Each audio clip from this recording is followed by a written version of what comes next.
Allez, deuxième vidéo de la journée, et cette fois-ci on va faire un petit tour dans le portail de la tour de magie.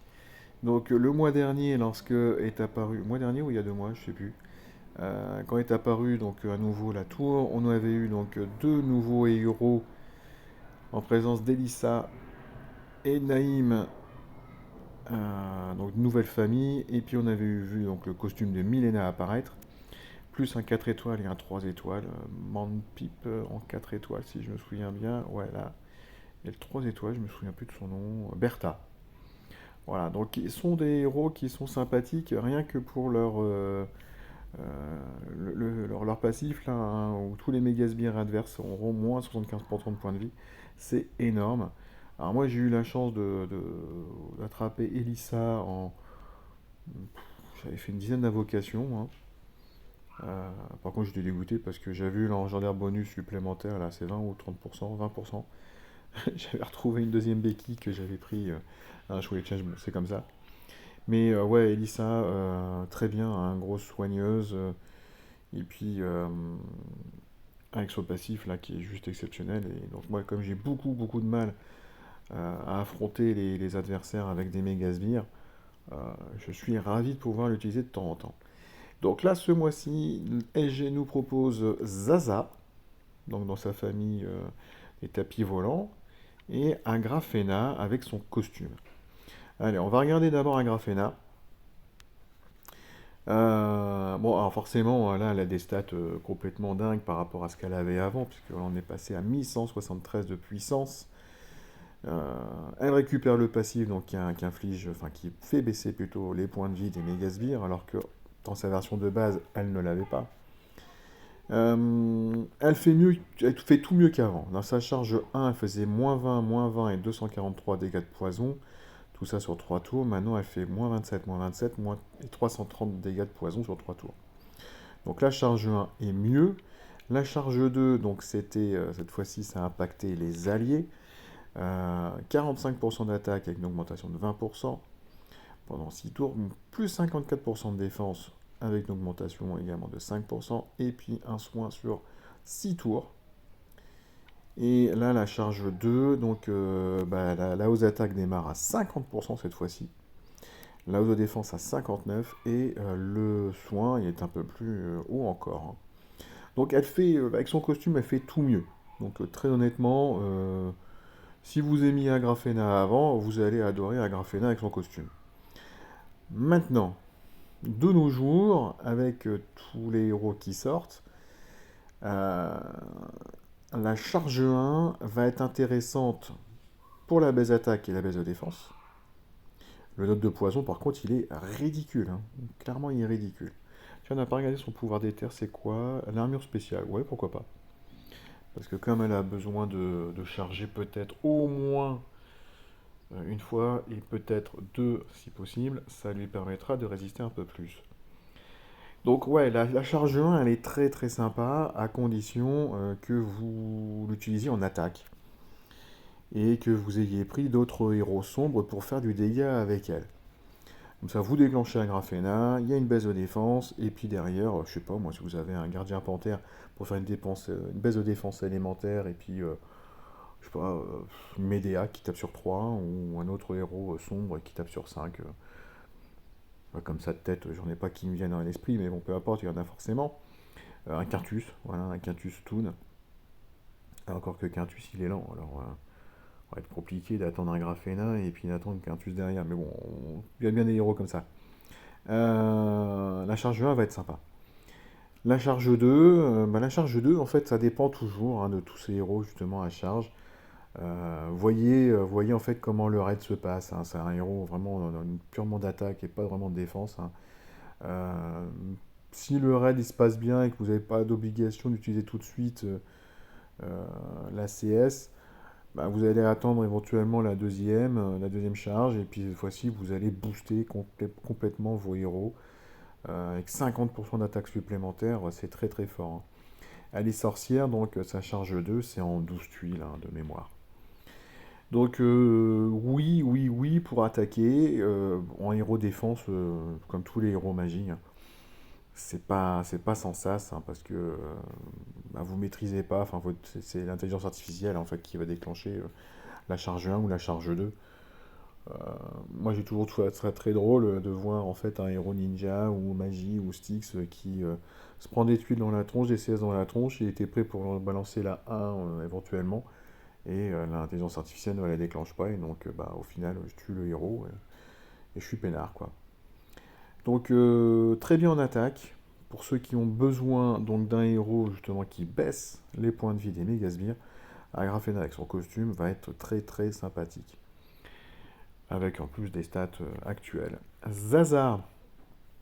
Zaza, donc sorcier aussi. La famille, donc les tapis volants, hein, donc avec cet élan aérien. Euh, donc voilà, quand il gagne l'élan aérien, s'il a 100%, donc 100 points d'élan aérien, c'est 35% de génération de mana, 25% d'esquive, et c'est pas mal du tout, hein. Moi je le vois avec Elissa. Franchement, quand je vois quelques esquives passer, je me dis, ah, c'est cool. Franchement, c'est cool. Donc 1185 de puissance, on a de jolies stats, hein, 1275 d'attaque, 1143 de défense, 2103 points de vie. C'est très très fort. Son pouvoir d'éther, c'est le boost spécial. Ça tombe bien, elle est rapide, Zaza, et elle est snipeuse. Donc très très bien ce boost spécial pour elle. Alors, comme tous les héros tapis volants, ça commence par tous les malus affectant l'attaque, la défense, la génération de mana du lanceur sont remplacés par les bonus non dissipables correspondants. Alors, je dis comme tous. En fait, ils ont tous un pouvoir comme ça, hein. Soit ça affecte le propriétaire ou ses alliés, soit ça affecte donc les adversaires. Mais donc tout ce qui est bonus ou malus se transforme à l'inverse. Donc je vais reprendre Elissa, elle est là, remarque. C'est tous les malus donc, qui affectent elle et ses copains à côté, qui sont remplacés par des bonus. Et Naïm. Là, lui, il affecte la cible et les ennemis proches. Donc tous les bonus qui deviennent des malus. Voilà, donc ils font tous ça, hein. Ils font un renversement de bonus-malus, malus-bonus. Bon, après, Zaza, elle ne le fait que sur elle. C'est un peu dommage. Ça aurait été sympa qu'elle le fasse peut-être aussi sur les voisins. Peut-être que ça aurait été trop fort, Marc. Inflige 620% de dégâts à la cible. En rapide, 620%, avec 1275 d'attaque. Moi j'ai un héros hein, qui fait dans les 600% d'attaque. Comme ça, c'est la lapinette. Elle fait 655, mais vous voyez, elle fait ça en moyen. Donc quand je vois 620% en rapide, avec des stats actuelles, parce que la lapinette, pour le coup, elle a son âge, hein. Elle a ouais, 2 ans, un peu plus de 2 ans maintenant. Ben, Zaza, quand elle va taper fort, elle va faire mal, très très mal. La santé de tous les alliés est boostée à hauteur de 26% des dégâts infligés. Et ben, pour moi, c'est un gros oui, hein, cette Zaza. J'aime beaucoup. J'aime franchement beaucoup.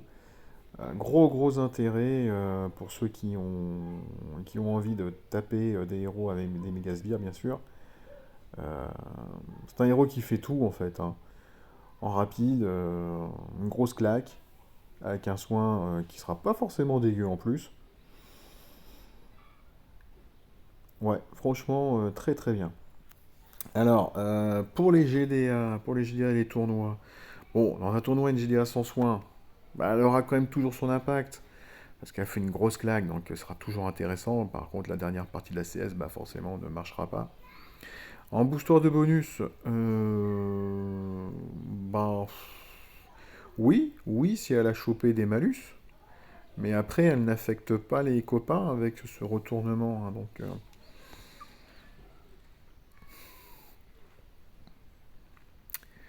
oui et non, quoi. Ouais, je vous trouverez certainement mieux. En ruée, je pense encore une fois que vous trouverez certainement peut-être un peu mieux en jaune. Maintenant, si elle peut déclencher en boucle, là, c'est pas un soin qu'elle fait, hein, je vous rappelle, c'est un overheal, hein, c'est santé boostée, hein, on parle bien de santé boostée. Euh, on peut rapidement avoir beaucoup de points de vie supplémentaires grâce à elle.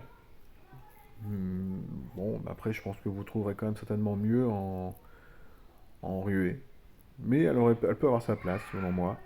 Qu'est-ce que j'ai dit bah, après, il reste le tournoi ou avec la folie, enfin là j'ai dit la folie.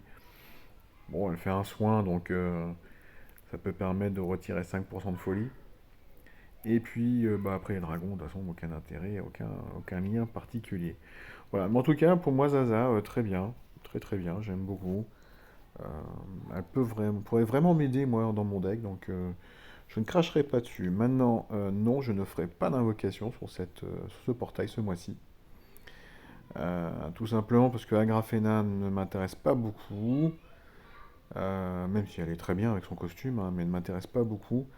Je préférais plutôt attendre que Milena revienne peut-être à la une déjà, et puis de voir peut-être d'autres anciens de ce portail obtenir un costume, une Anesda avec un costume, je préférerais, voilà, ce qu'elle permet avec sa x2 de faire une résurrection. Je serais curieux de voir en fait les prochains costumes de cette tour de la magie. Voilà, donc pour le moment, pour moi, c'est non ce mois-ci. Peut-être qu'à la prochaine occurrence de ce portail, peut-être que j'irai faire quelques invocations. Voilà, c'est fait pour ce portail-là. Je vous souhaite à tous donc une excellente fin de journée, une bonne GD à tous, et puis on se retrouve très bientôt. Ciao, ciao.